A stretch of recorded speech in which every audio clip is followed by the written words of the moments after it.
Hey guys, Stephen Harold here from the Ginger Snaps here with a nice little video update for you guys. So you guys probably have noticed that I have not really been active on YouTube right now. The reason why was because in November I was gearing up for moving. I had just recently moved, so that's why a lot of videos were not being done in November. It turned out I only did one video in November. I know I had released my worst to best rank in the Halloween franchise on November 1st, but that's because of the loading time, even though that video was actually done on Halloween, October 31st. But anywho, yeah, sorry about that, guys, for the long wait on any type of videos or whatnot. So here's a nice little caveat on what is in store for this coming month, the last month of 2022. So just letting you guys know, I'm going to be doing the follow-up for my Creepshow review with Creepshow 2. Then after that, I had recently watched 2 movies, and we'll be doing those reviews. One of them being finally Smile, which I was dying to watch, but of course, you know, when it came out, I was pretty much still doing the month of Halloween, so I had to let that slide. I know I had actually recently had watched, even in October, Black Adam. Sadly, there's not going to be a review for that. There's way too much time scheduling conflicts of all the other videos I was planning to do. So sorry, guys, you're not going to see a Black Adam review from me. Also, I will also be doing a holiday special type of video. I'm going to be geared to watch more Christmas type movies this month and then putting up reviews for them. The first one is going to be Jack Frost. Which one? You'll just have to fucking find out. And then, of course, as we all know, Wednesday had just finally happened, and finally coming out on Netflix on November 23rd. I had finally finished the season, and yeah, for all you Wednesday fans out there, I will be giving you guys my thoughts on Season 1 of Wednesday. Other than that, I do have another few videos that would be planned for this month. Me and my friend Chris had actually received fan appreciation gifts from our buddy Peter over at Pranksters Custom Art. The same guy who we had met at the Calgary Horror Con, and we bought Jason masks from him. Well, he gave us some gifts after we met up with him, had a nice little chat. And once again, Peter, thank you so much for the gifts, and those will be on a special video, also pretty much just giving a shout out for you as well, and hopefully you're getting some customers from my channel as well. Also, once again, guys, thank you so much for 1,000 subscribers, but 1,000's great. Let's get to 1,500 now, and let's kiss this year of 2022 goodbye. So anyways, guys, that's enough for me rambling. Now on to the video. Enjoy.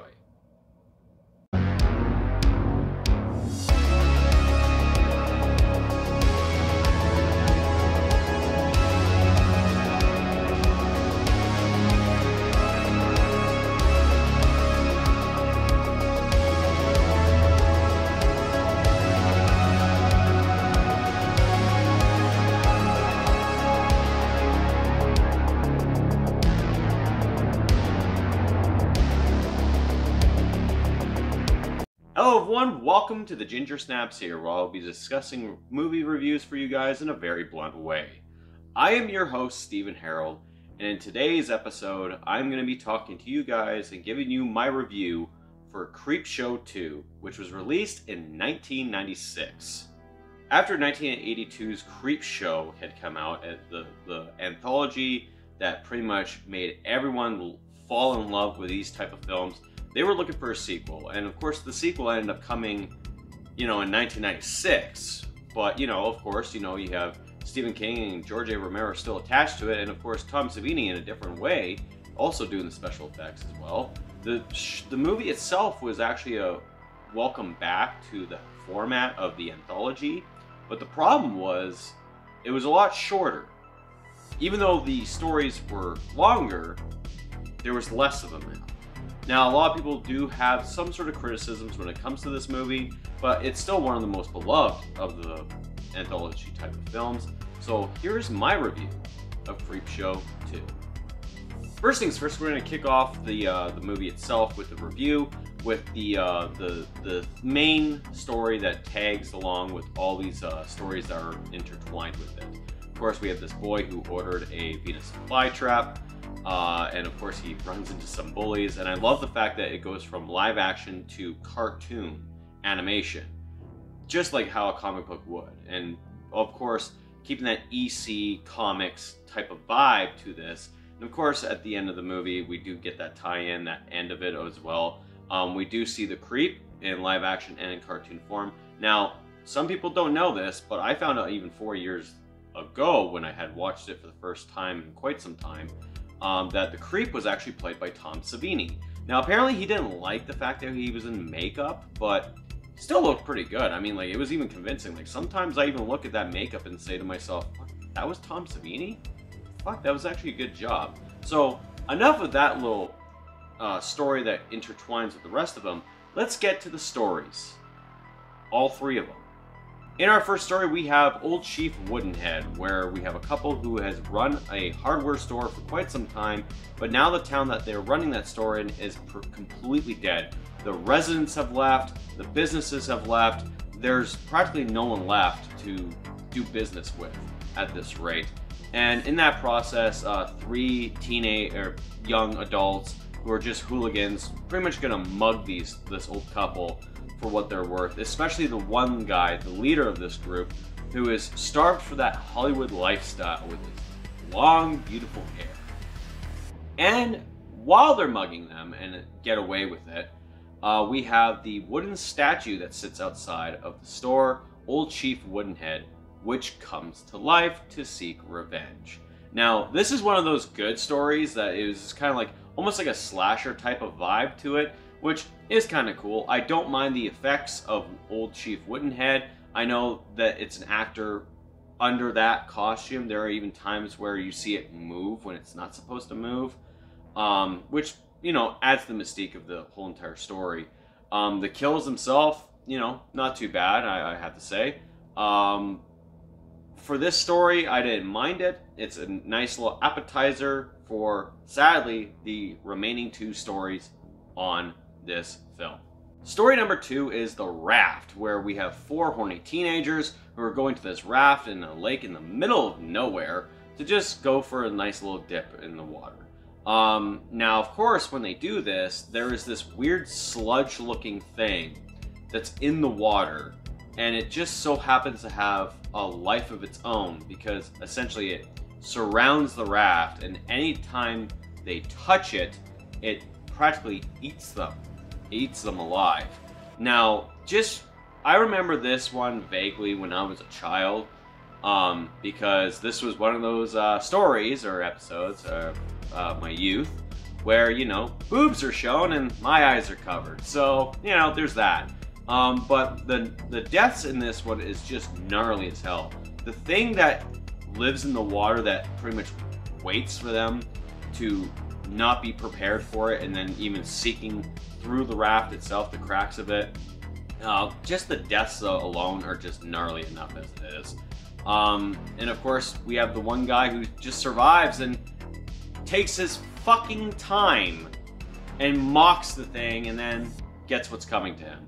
This one was actually not too bad of a story. I didn't mind this one at all. It's a lot of those ones where it builds onto your paranoia. If you have that fear of, like, claustrophobia, practically, in a way, if you're claustrophobic. I know it's open field, they're in a lake, right, on a raft, but because this thing is around the raft, they have no, like, escape at a rate. They have to catch it when it's off guard. That's why the one guy who lives, or till the end, actually, he kind of has to make a choice on something, and some people kind of hate him for that, but nonetheless, good story. And the final story, which actually happens to be one of my favorite stories, is The Hitchhiker. We have a girl who practically is married to a lawyer. She's a businesswoman and is having an affair. Yeah, she even pays the guy too. And she's running late and she's trying to get home so her husband doesn't suspect anything. And in the process of her running late, she runs over a hitchhiker. And this hitchhiker just happens to give her the time of her life, because no matter how many times she leaves him, she is either haunted with the guilt of what has happened, a complete hit and run, or the fact that he's literally always after her. Now, this is the one story I absolutely enjoyed. I mean, like, it's still one of those quotes that I tend to sometimes quote, you know, hey, lady, thanks for the ride. You know, like, all that shit.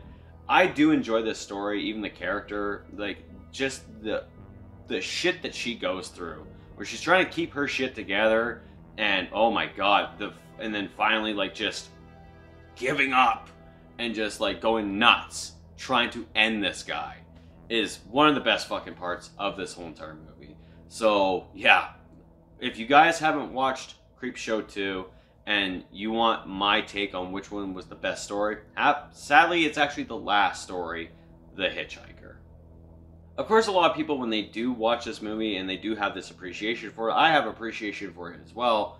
It's not the best one to a lot of people's recollection because of the fact that Creepshow, coming out in 1982, with all the effects that happened, the people who were tied in with it as well, and especially the star-studded cast it had, and also the fact that it had 5 stories, really helped that movie just get the reputation it did. And this film, coming over a decade later and only having 3 stories. Yes, they're a little bit longer than the average one, but I do believe the runtime for this movie was a lot shorter. Now, of course, with that said, I know a lot of people say, like, yeah, it's not the best. And I kind of agree. It's not the best one, but it's still one of the fucking movies that I actually get a kick watching from time to time. In fact, my daughter actually loves watching Creepshow as well. She has watched the second one, and yes, it's a full circle of life when that one scene in the raft comes and I have to block her eyes, you know. So, good shit on that one. So if you guys have not seen Creepshow 2, I do recommend that you do watch this movie, especially if you are fans of the first film, and hell, even fans of the Shudder series as well.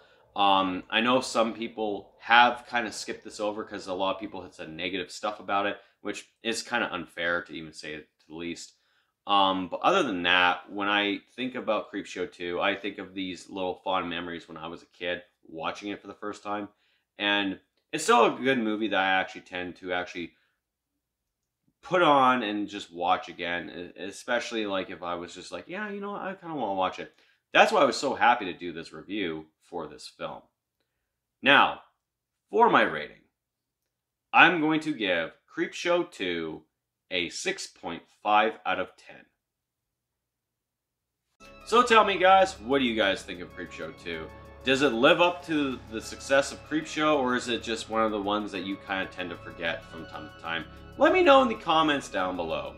If you like this video, make sure you also hit that thumbs up and also subscribe for more content. And don't forget to hit that bell notification so you can get notified on other videos coming out. Other than that, guys, that's it for me. This has been the Ginger Saps here.